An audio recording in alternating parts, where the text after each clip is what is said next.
Bonjour à nouveau et bienvenue sur The Master's Voice. Je suis Célestial et vous êtes les bienvenus sur ma chaîne. À tous les nouveaux abonnés, soyez les bienvenus. Vous pouvez en savoir plus sur ce ministère dans la boîte de description ci-dessous. Et à tous ceux qui me suivent fidèlement sur le blog jusqu'à présent, c'est toujours un plaisir de vous retrouver. Aujourd'hui, je poursuis avec les prophéties concernant la nation de la Russie et nous allons bientôt entrer dans un nouveau domaine où nous examinerons en profondeur des caractéristiques à propos de la Russie et aussi de la Chine que le Seigneur m'a révélé par l'esprit de révélation, car je ne suis jamais allé dans ces endroits, mais le Seigneur m'a montré des attributs très particuliers, même concernant les dirigeants, le cœur du peuple, et à quel point ils travaillent dur, à quel point ils sont assidus. Il y a eu une très courte vision que le Seigneur m'a donnée et que je n'ai jamais vraiment publiée sur le blog parce qu'elle était tellement brève, mais c'était granuleux, un peu granuleux, dans des tons sépia, quelque chose comme ça. Et j'ai vu la Russie à une certaine époque et le mot qui m'est venu est un mot dont je me souviens en fait du lycée et c'est le mot perestroïka. Perestroïka, quelque chose comme ça, et cela fait référence à une époque, je crois, sous le règne de Mikhaïl Gorbatchev. Je ne suis pas sûre, ne me citez pas là-dessus, mais je pense que cela correspond à cette période. Et la Russie a traversé beaucoup de difficultés avant cela, et l'ère de la perestroïka n'a pas été facile pour elle. Et ce que j'ai vu dans la vision, c'est que j'ai vu des gens faire la queue dans la neige pour obtenir du pain. Donc ils attendaient pour avoir du pain et ils faisaient la queue dans la neige et il neigeait, frères et sœurs. Ce n'était pas simplement qu'il avait neigé et que la neige était juste au sol. Il neigeait et ces personnes attendaient en file pour de la nourriture. Mais ce que le Saint-Esprit me montrait, c'est à quel point ils étaient patients. Ils ne se plaignaient pas. Pas une seule personne dans la file ne murmurait. Pas une seule personne dans la file n'était impatiente. Ils étaient très chaudement emmitouflés. La neige tombait et il y avait juste Il n'y avait ni mécontentement ni colère. En les regardant, on avait l'impression ce n'était qu'un court extrait d'une vision, mais on avait l'impression qu'ils pourraient attendre patiemment ce pain pour toujours. Et quand je suis sortie de cette vision, j'étais tout simplement stupéfait parce que si vous allez chez Walmart ici et que la caissière a une file de 10 personnes et qu'elle fait une erreur avec les courses de quelqu'un ou si une personne arrive à la caisse et découvre que sa carte ne fonctionne pas ou qu'elle n'a pas assez d'argent, c'est tout de suite la scène. Les gens agissent comme si le rein qu'ils sont censés recevoir, vous savez, le donneur de rein qui les attend pour leur donner un rein, venait de les appeler et de leur dire « Si tu n'es pas là dans les 5 prochaines minutes, Bob, tu sais, je donne ce rein à quelqu'un d'autre. » Les gens deviennent tellement impatients, ils se mettent en colère, ils deviennent odieux. Et voir des gens debout dans ce genre de difficulté, debout sous la neige qui tombe, une neige lourde. Je pense que la Russie reçoit beaucoup plus de neige que nous, même ici, sur la côte Est. Les regarder attendre patiemment pour obtenir ce dont ils avaient besoin, c'était vraiment un contraste, vous voyez?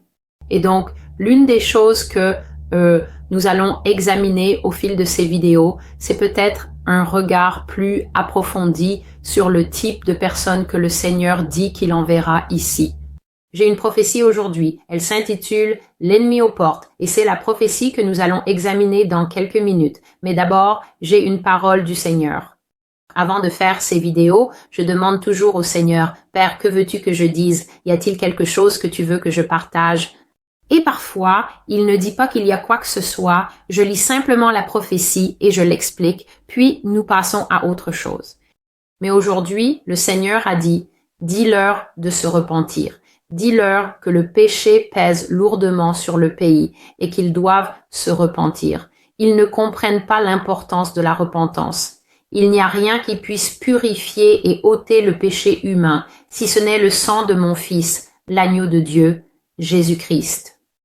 Frères et sœurs, d'après mon expérience avec les gens, je côtoie des personnes au quotidien, parfois 10 personnes par jour, parfois plus. Et une chose que j'ai remarquée, c'est que parmi les chrétiens, nous n'aimons pas qu'on nous dise que nous devons nous repentir.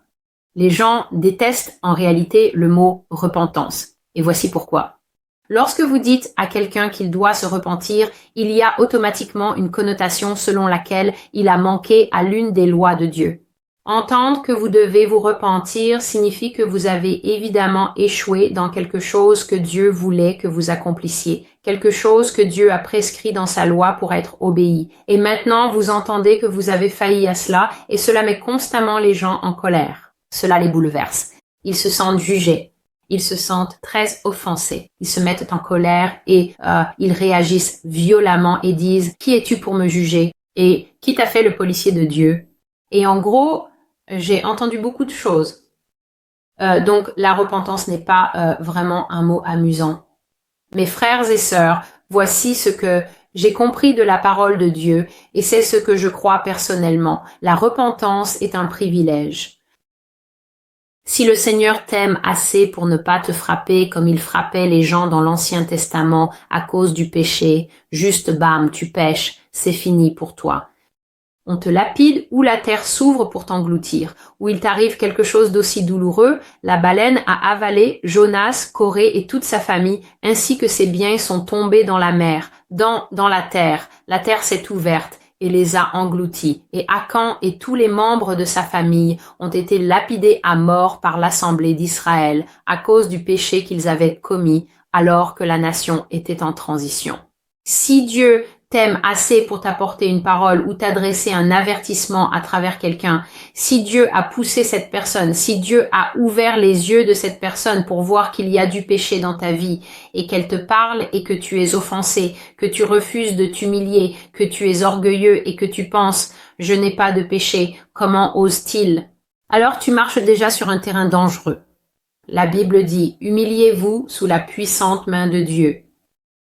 Repens-toi, puis résiste au diable. Si tu ne te repens pas, tu ne peux pas résister à Satan. Tu n'auras aucune force pour résister à Satan. Tu n'auras aucune légitimité pour résister à Satan. Tu ne seras pas en position de dire quoi que ce soit au diable parce que ton armure est déchirée et qu'il y a une tache sur toi. Je vais donc lire quelques versets du chapitre 7 de 2 Corinthiens, puis je passerai à la prophétie. Verset 8. Car même si je vous ai attristé par ma lettre, je ne le regrette pas, quoique je l'ai regretté. Car je vois que cette épître vous a attristé, mais seulement pour un peu de temps. Mais maintenant je me réjouis, non pas de ce que vous avez été attristé, mais de ce que votre tristesse vous a conduit à la repentance. Car vous avez été attristé d'une manière selon Dieu, afin de ne recevoir de notre part aucun dommage. Car la tristesse, selon Dieu, produit une repentance conduisant au salut, dont on ne se repent jamais, tandis que la tristesse du monde produit la mort. Voyez en effet cette même chose. Vous avez été attristés selon Dieu. Quelle diligence cela a produit en vous, quelle justification, quelle indignation, quelle crainte, quel ardent désir, quel zèle, quelle punition. À tous égards, vous vous êtes montrés purs dans cette affaire. Ceci est donc une illustration du modèle que la repentance doit suivre. Comme je l'ai dit, la repentance n'est pas un mot très apprécié dans la communauté chrétienne, mais je pense que c'est parce que les pasteurs ont présenté le processus du péché comme quelque chose qui n'est pas si grave. Vous savez, il y a cette idée très répandue dans le christianisme moderne aujourd'hui. « Oh, Dieu t'aime tel que tu es, viens tel que tu es. » Mes frères et sœurs, il est bon de recevoir l'ensemble du conseil de Dieu. En effet, nous devrions venir à Dieu tel que nous sommes, mais Dieu n'a pas l'intention que nous restions tels que nous sommes. Dieu est un Dieu très actif et tout son modèle consiste à nous façonner, à nous purifier et à nous transformer à l'image de son Fils Jésus-Christ. Nous devons donc être ouverts, prêts à permettre à l'Esprit de Dieu d'agir en nous, de nous purifier et de nous façonner à l'image de Dieu, et cela inclut la repentance. Le don même du salut que nous avons provient de la repentance. Si vous ne vous repentez pas de vos péchés, vous ne pouvez pas naître de nouveau. Si vous refusez de vous repentir de vos péchés, vous êtes en train de dire « Je n'ai rien fait de mal, je n'ai jamais enfreint les lois de Dieu, je ne suis coupable de rien, je n'ai pas besoin du Seigneur, je n'ai pas besoin d'un sauveur et je n'ai certainement pas besoin de dire pardon à un type dans le ciel. » J'ai entendu beaucoup de choses au cours de ma vie chrétienne, et certaines personnes estiment qu'elles ne sont coupables de rien et qu'elles n'ont pas besoin de se repentir. Quand vous les corrigez, ils ne l'acceptent pas. Ils ne sont pas d'accord et ils sont endurcis. Parfois, cette dureté de cœur n'est que le fruit de l'aveuglement. L'ennemi aveugle les gens à leurs péchés. L'ennemi leur dit « Oh, ce n'est pas si grave que ça ». L'ennemi leur dit que tout le monde a ses luttes et en gros, Satan nous maintient dans ses mensonges parce qu'il a tout intérêt à ce que nous mourions dans notre péché. Quiconque meurt dans son péché sera éternellement séparé du Père céleste. Vous n'entrerez pas dans les parvis du ciel. Vous n'aurez aucune communion avec la divinité. Vous serez coupés. Vous serez jetés dans la damnation éternelle. Vous finirez dans le lac de feu. Quiconque refuse le don, en réalité la miséricorde de la repentance, voilà ce qui lui arrivera. Donc l'apôtre Paul dit ici qu'il y a une différence entre la véritable repentance qui vient de l'acceptation et de l'admission du péché, et la repentance qui n'est qu'un simple chagrin passager. Lorsque vous êtes pris dans un péché, vous ressentez plusieurs choses en même temps. Vous vous sentez embarrassé, vous avez honte, vous êtes en colère, vous vous sentez offensé par la personne qui vous a surpris ou peut-être offensé contre vous-même d'avoir été pris dans cette situation, vous êtes triste et vous vous sentez victime, mais aucune de ces choses n'est la repentance.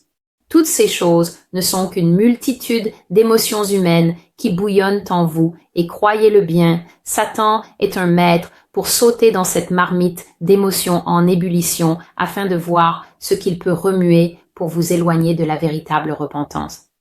Nous nous rassemblons partout dans le pays pour prier pour cette nation, mais est-ce que nous nous repentons vraiment de nos péchés personnels? Disons-nous, j'abandonne cette habitude impure dans ma vie, je ne peux plus le nier, je suis pris au piège de l'oiseleur, je fais ceci, je fais cela, il est temps que j'apporte cette faiblesse à Dieu et que je l'égorge sur l'autel de Dieu. Il est temps que je sacrifie mon désir pour ce péché et que nous disions, Dieu, purifie-moi de ce péché, lave-moi dans ton sang précieux, pardonne-moi et donne-moi un nouveau départ. Le faisons-nous vraiment? Parce que si nous ne le faisons pas, frères et sœurs, nous pouvons assister à tous ces réveils soudains que je vois sur Facebook. Les gens sont à la mer en criant « Équipe Jésus !» Tout le monde pleure, des gens sont immergés dans l'océan. Ces choses sont formidables, mais si vous ne vous éloignez pas du péché, vous n'avez pas la tristesse selon Dieu qui conduit à la repentance et vous n'avez pas la repentance qui mène au salut.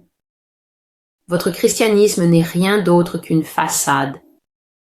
La repentance est le cœur et l'âme de cet évangile. Pourquoi? Parce que chacun d'entre nous est pécheur. Seul Jésus est saint, seul Jésus est juste, seul Jésus est sans péché. C'est l'une des raisons et l'un des moyens les plus évidents de voir que Jésus est Seigneur. Il n'a jamais eu besoin de se repentir. Il est né parfait et il n'a jamais commis aucun péché.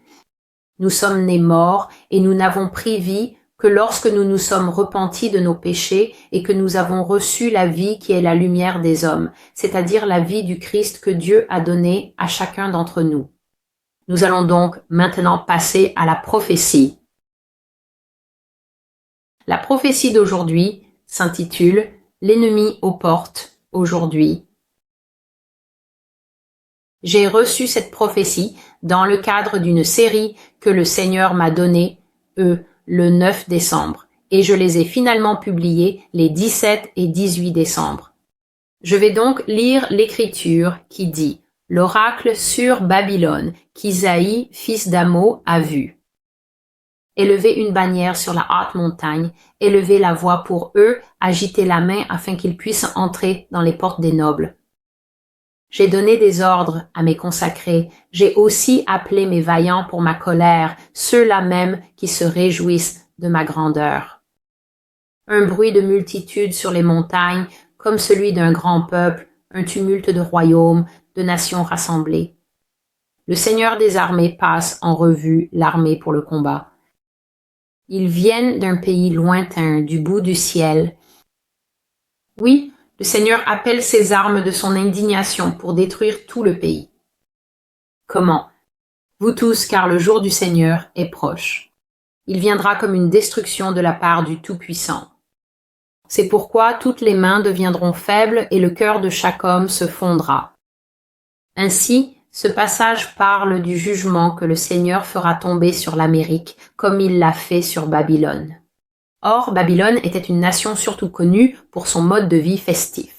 Elle buvait sans retenue, elle faisait la fête sans retenue, elle organisait des orgies sans retenue, elle conquérissait sans retenue, elle faisait la guerre sans retenue. Tout ce qu'elle faisait, c'était à fond la caisse. C'était vraiment une nation à plein régime, vous voyez, qui n'avait aucun amour pour Dieu. Et donc, quand Babylone a poussé Dieu au point où il ne pouvait plus le supporter, Dieu a dit qu'il enverrait une armée étrangère contre elle et qu'il inciterait cette armée à marcher contre elle. Inciter quelque chose signifie que vous le déclenchez. Vous savez, vous provoquez quelque chose jusqu'à obtenir enfin la réaction que vous souhaitez et c'est généralement une réaction violente. Donc, Dieu m'a donné ce passage parce qu'il a dit que lorsque l'invasion étrangère viendra aux États-Unis, elle sera si brutale, si soudaine, que les gens trembleront réellement et même les hommes forts se courberont comme s'ils étaient en plein travail. C'est à quel point ce sera choquant, à quel point ce sera effrayant. Voici donc quelques-unes des paroles que le Seigneur m'a données en tant que prophétie, l'ennemi aux portes. C'est une expression célèbre.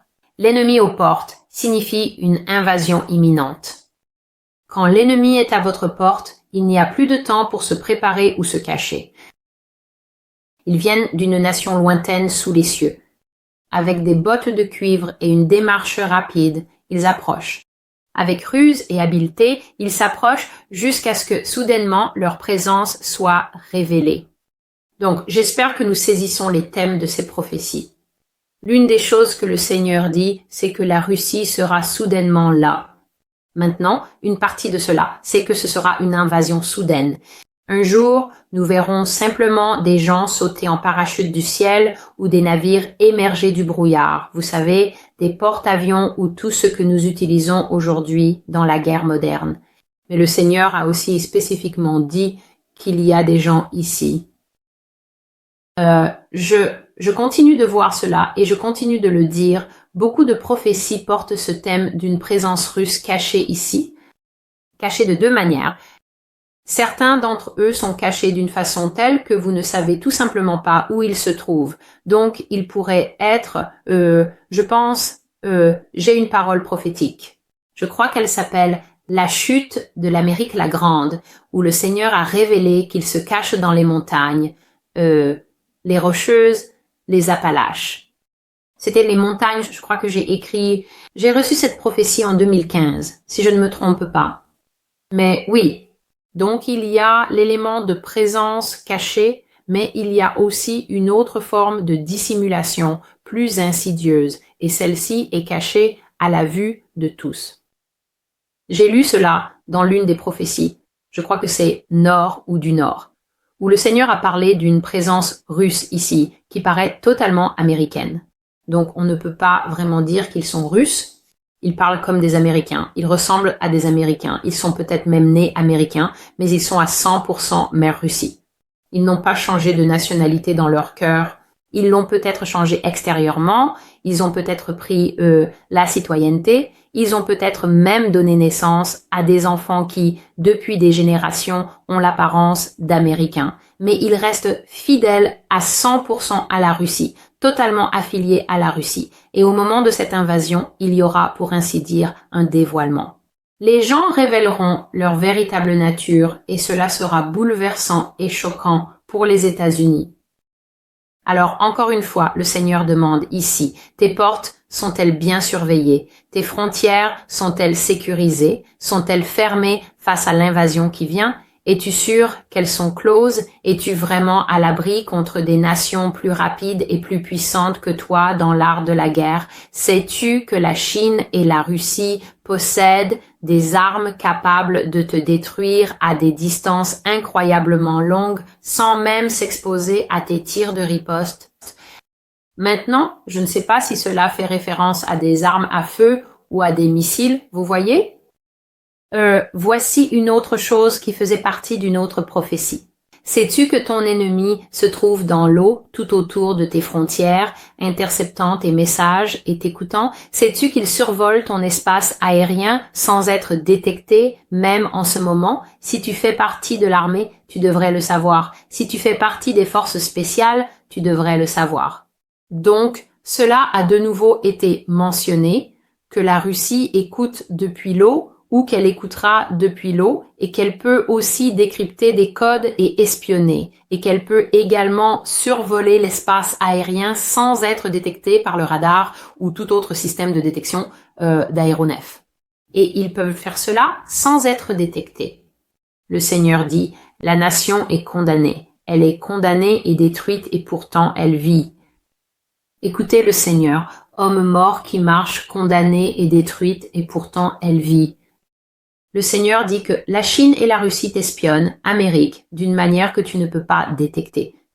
Tu ne peux pas trouver leurs chevaux de Troie, tu ne peux pas trouver leurs autoroutes et leurs virus dans tes systèmes informatiques. Tout ce que tu découvres, ce sont les jeux d'amateurs qui ont été délibérément placés en sachant que tu les trouverais. Ce sont des éléments détectables pour vous tromper et vous faire croire que vous êtes aussi un joueur de premier plan dans le jeu de l'espionnage. Mais je vous le dis, ce que vous trouvez dans le monde informatique, ce que vous trouvez n'est qu'une plaisanterie comparée à ce que vous ne pouvez pas détecter. Il y a des chevaux de Troie dans le système, insérés par vos propres gens qui donnent à l'ennemi des informations et des accès à vos comptes bancaires, dossiers médicaux, systèmes financiers et archives publiques. Tous les visages de l'Amérique sont répertoriés dans des systèmes internationaux. Vos visages et vos données sont enregistrés dans leur système. Ils ont leur propre version d'Interpol à votre sujet. Vos identités, numéros de carte de crédit ont été librement donnés dans d'autres logiciels et à une échelle plus grande, des archives publiques sont transférées lors d'énormes fuites de données qui ont lieu entre vos propres dirigeants et leurs homologues sur le sol ennemi. C'est un autre aspect intéressant que contiennent beaucoup de ces prophéties. Des personnes haut placées travaillent en réalité pour l'opposition.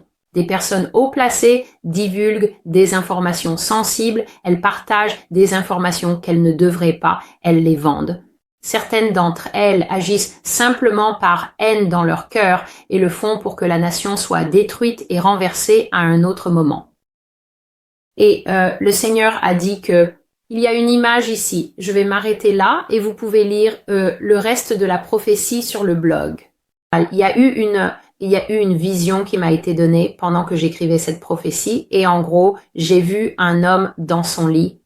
Il dormait profondément et cet homme représentait les États-Unis. Il n'était donc pas conscient qu'un danger approchait. Il ne savait pas en fait que sa maison avait été infiltrée et qu'un soldat entièrement vêtu de noir de la tête aux pieds comme un membre du SWAT, le visage couvert, soit avec ces espèces de cagoules. Vous savez, on remonte la chaussette, ça ressemble exactement au masque que nous portons aujourd'hui, ou bien il avait une visière sur le visage et cet homme était incroyablement léger sur ses appuis. Le soldat, vous voyez, il se déplaçait comme un véritable professionnel dans la maison jusqu'à ce qu'il trouve la chambre et il est entré là où l'homme dormait.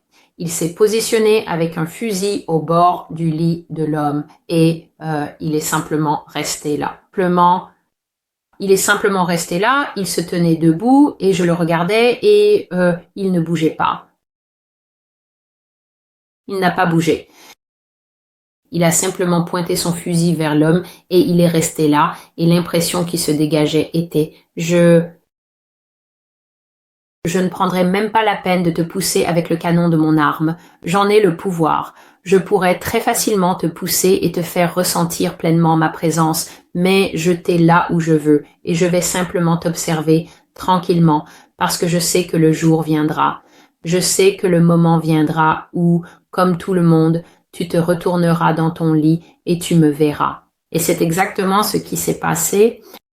L'homme dormait et j'ai dit qu'il se tient près de l'homme endormi avec son arme et sa lunette de visée pointée droit sur son visage, mais il ne le touche pas. Le soldat maintient cette position au-dessus de cet homme pendant une éternité. Il pourrait le réveiller, mais il veut qu'il se réveille naturellement. Il veut que les derniers instants de cet homme soient marqués par la prise de conscience que ce messager de la mort se tenait au-dessus de lui depuis tout ce temps, des minutes, des heures, avec sa vie entre ses mains alors que lui dormait, croyant qu'il était chez lui, seul et que sa maison était bien fermée. Cet homme finit par se retourner dans son sommeil, n'est-ce pas? Il profite de son sommeil, il se retourne et son épaule vient heurter le canon de l'arme.